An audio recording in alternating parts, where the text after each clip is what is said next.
ಭಾಳ ಮುಖ್ಯವಾಗಿ ಒಂದು ರೀತಿಯಲ್ಲಿ ಸಾಹಿತ್ಯ ಲೋಕದ, ಸಾಂಸ್ಕೃತಿಕ ಲೋಕದ ಐತಿಹಾಸಿಕವಾದ ಊರಾದ ದೇವನೂರು ಮಹಾದೇವ ಅವರ ಮನೆಯ ಮುಂದೆ ಕೂತಿದ್ದೀವಿ.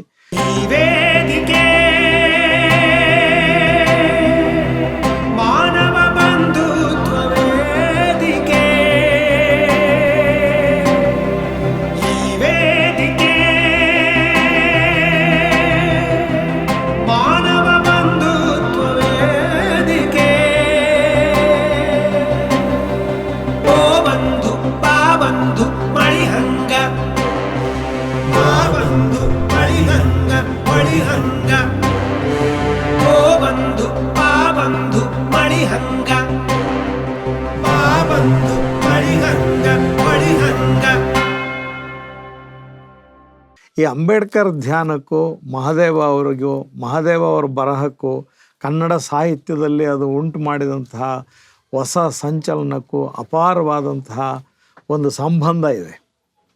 ಅಂಬೇಡ್ಕರ್ ಧ್ಯಾನವನ್ನು ದೇವನೂರು ಮಹಾದೇವ ಅವರ ಮನೆಯ ಈ ಕುಟೀರದ ಮುಂದೆ ಮಾಡ್ತಾ ಇರುವಂಥದ್ದು ಕೂಡ ಒಂದು ಐತಿಹಾಸಿಕವಾದಂತಹ ಒಂದು ಕ್ರಮ ಅಂತ ನಾನು ತಿಳಿದಿದ್ದೇನೆ.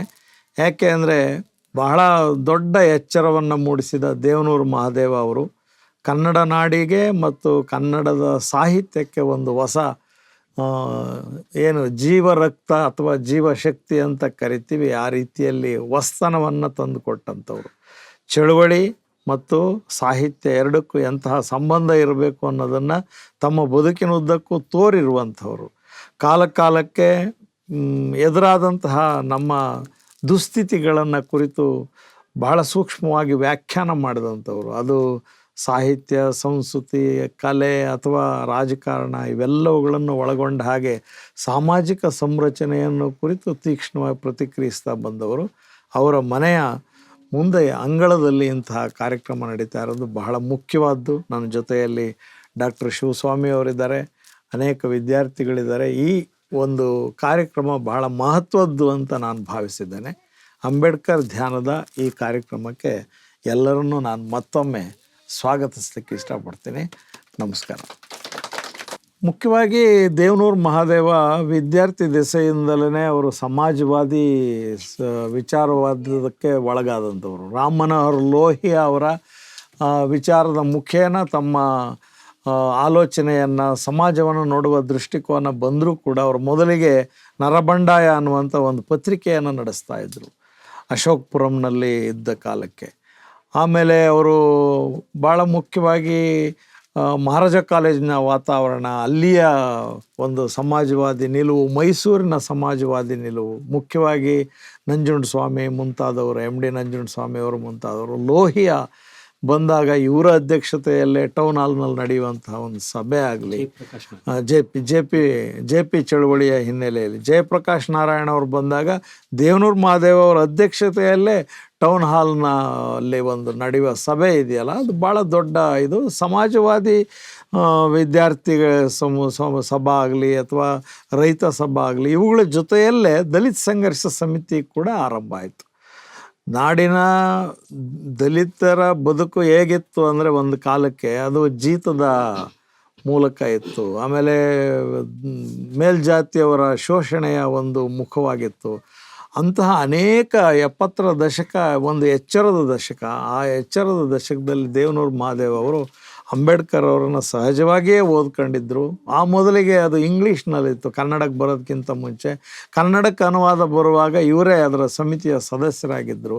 ಮೊದಲಿಗೆ ಮಹಾರಾಷ್ಟ್ರದಲ್ಲಿ ಶರದ್ ಪವಾರ್ ಸರ್ಕಾರ ಅದನ್ನು ಮರಾಠಿ ಮತ್ತು ಇಂಗ್ಲೀಷ್ನಲ್ಲಿ ಅಂಬೇಡ್ಕರ್ ರೈಟಿಂಗ್ಸನ್ನ ಪ್ರಕಟ ಮಾಡ್ತು.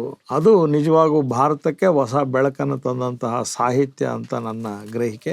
ಕನ್ನಡದಲ್ಲೂ ಕೂಡ ದೇವನೂರು ಮಹಾದೇವ, ಪ್ರೊಫೆಸರ್ ರಾಜಶೇಖರಯ್ಯ, ಸಿದ್ಧಲಿಂಗಯ್ಯ ಇವರೆಲ್ಲರ ಒಂದು ಸಮಿತಿ ಕನ್ನಡಕ್ಕೆ ಅನುವಾದ ಮಾಡುವ ಕೆಲಸವನ್ನು ಮಾಡಿತು. ಹಾಗೆ ದೇವನೂರು ಮಹಾದೇವ ಅವರು ಅಂಬೇಡ್ಕರ್ರ ವಿಚಾರಧಾರೆಯನ್ನು ಸಹಜವಾಗಿಯೇ ಮೈಗೂಡಿಸ್ಕೊಂಡವರು. ಲೋಹಿಯಾ ಮತ್ತು ಅಂಬೇಡ್ಕರ್ ವಾದ, ಅದರ ಜೊತೆಯಲ್ಲಿ ಅವರು ಬರೆದ ಸಾಹಿತ್ಯವು ಕೂಡ ಅದು ಅದೇ ಥರದ ಒಂದು ಪ್ರಜಾಸತ್ತಾತ್ಮಕವಾದಂತಹ ಗುಣ ಮಹಾದೇವ ಅವರ ಸಾಹಿತ್ಯದಲ್ಲಿ ಮೊದಲಿನಿಂದಲೂ ವಾಹಿನಿಯಾಗಿ ಹರಿದಿರೋದನ್ನು ನಾವು ಕಾಣ್ಬೋದು. ವಾಸ್ತವವಾಗಿ ಅಂಬೇಡ್ಕರ್ನ ಎಲ್ಲರೂ ಅಭ್ಯಾಸ ಮಾಡಬೇಕು. ಆದರೆ ನಮ್ಮ ಮನಸ್ಸುಗಳು ಹೇಗಿರ್ತವೆ ಅಂತಂದರೆ, ಆ ವ್ಯಕ್ತಿ ಯಾವ ಸಮುದಾಯದಲ್ಲಿ ಹುಟ್ಟಿದಾನೆ ಅನ್ನೋದನ್ನು ನೋಡಿಕೊಂಡು ಅಭ್ಯಾಸ ಮಾಡುವ ಕ್ರಮ ಇದೆ. ಆಗ ನೋಡಿದರೆ ಅಂಬೇಡ್ಕರ್ ಈ ದೇಶದ ಎಲ್ಲ ಡಿಪ್ರೆಸ್ಡ್ ಕ್ಲಾಸ್ ಅಂತ ಏನು ಕರಿತೀವಿ ಅಥವಾ ನಿಮ್ನ ವರ್ಗಗಳು ಅವುಗಳ ಬಗ್ಗೆ ಯೋಚನೆ ಮಾಡಿದವರು. ಹಾಗೆ ಎಲ್ಲ ವರ್ಗದ ಎಲ್ಲ ಜಾತಿಯ ಹೆಣ್ಣು ಮಕ್ಕಳ ಬಗ್ಗೆ ಯೋಚನೆ ಮಾಡಿದವರು. ಅದರಲ್ಲೂ ಮುಖ್ಯವಾಗಿ ಆಸ್ತಿ ಹಕ್ಕಿನಂತಹ ವಿಷಯ ಹಿಂದೂ ಕೋಡ್ ಬಿಲ್ನ ಸಂದರ್ಭದಲ್ಲಿ ಪ್ರಧಾನವಾಗಿ ಬ್ರಾಹ್ಮಣ ಹೆಣ್ಣು ಮಕ್ಕಳ ಬಗ್ಗೆ ಆಲೋಚನೆ ಮಾಡಿದವರು.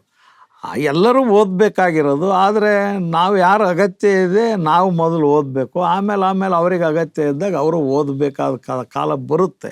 ಅಂಬೇಡ್ಕರ್ ಅಂದರೆ ಯಾವುದೇ ಜಾತಿಗೆ ಸೀಮಿತ ಆದವರಲ್ಲ. ಆದರೆ ನಾವು ಅಂಬೇಡ್ಕರ್ ಮಟ್ಟಕ್ಕೆ ನಾವು ಹೋಗ್ತಾ ಇಲ್ಲ, ನಮ್ಮ ಮಟ್ಟಕ್ಕೆ ಅಂಬೇಡ್ಕರ್ ಎಳ್ಕೊತಾ ಇದ್ವಿ. ಅದು ನಮ್ಮ ಭಾರತೀಯ ಗುಣ.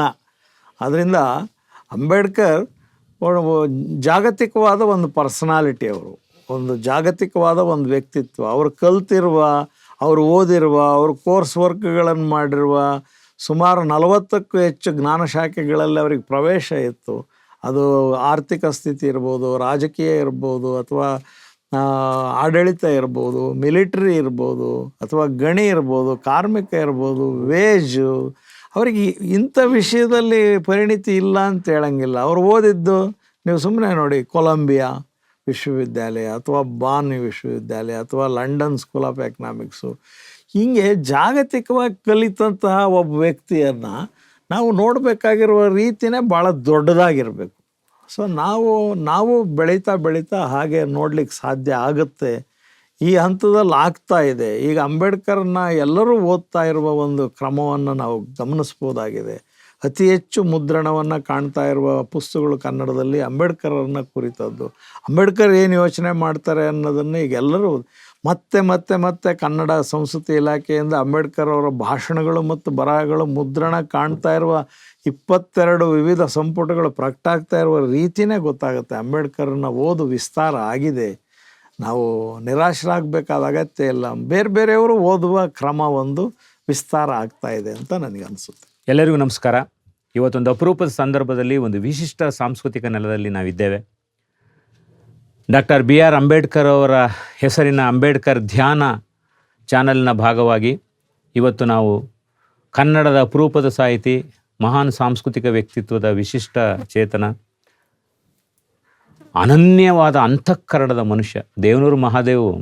ಅನನ್ಯವಾದ ಅಪರೂಪದ ಅಂತಃಕರಣ, ಇನ್ನೊಬ್ಬರ ಹತ್ರ ಕಾಣಕ್ಕೆ ಸಾಧ್ಯ ಇರೋ ಅಂತಃಕರಣ, ತಾಯಿಯ ಒಡಲು. ಅಂಥವರು ಹುಟ್ಟಿ ಅಥವಾ ಬೆಳೆದಿರುವ ಈ ಮನೆಯಲ್ಲಿ ನಾವಿದ್ದೀವಿ. ಇದು ಕನ್ನಡ ನಾಡಿಗೆ ಒಂದು ವಿಶಿಷ್ಟವಾದ ಜಾಗ. ಕುಪ್ಪಳ್ಳಿ ಇದ್ದ ಹಾಗೆ, ರಾಜ್ಕುಮಾರ್ ಗಾಜನೂರು ಇದ್ದ ಹಾಗೆ, ಎಲ್ಲ ಮಹನೀಯರ ನೆಲೆಗಳಿದ್ದಂಗೆ ಅಂಥ ಜಾಗವೇ ನಮಗೆ ಭಾವಪರವಶತೆ ತಂದಿದೆ. ಇಂಥ ಸಂದರ್ಭದಲ್ಲಿ ನಮ್ಮ ಪದ್ಮಶ್ರೀ ಪ್ರಶಸ್ತಿ ವಿಜೇತ ಮತ್ತು ಅಂತಃಕರಣದ ಅಪರೂಪದ ಸಾಹಿತಿ ಶ್ರೀ ದೇವನೂರು ಮಹಾದೇವ ಅವರ ಹುಟ್ಟಿದ ಹಬ್ಬದ ಸಂದರ್ಭದಲ್ಲಿ ನಾವಿರೋದು ಪುಳಕ ತರ್ತಾ ಇದೆ.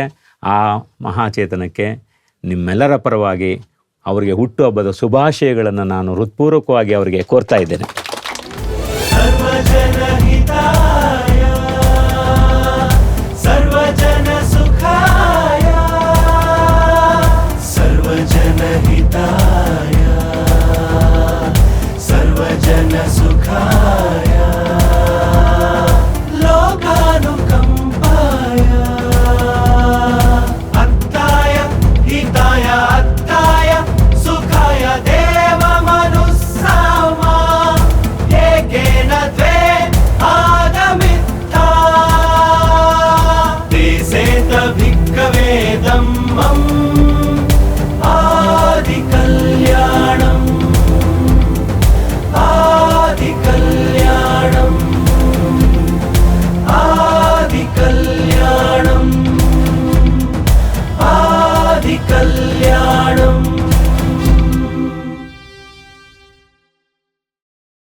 Entertainment.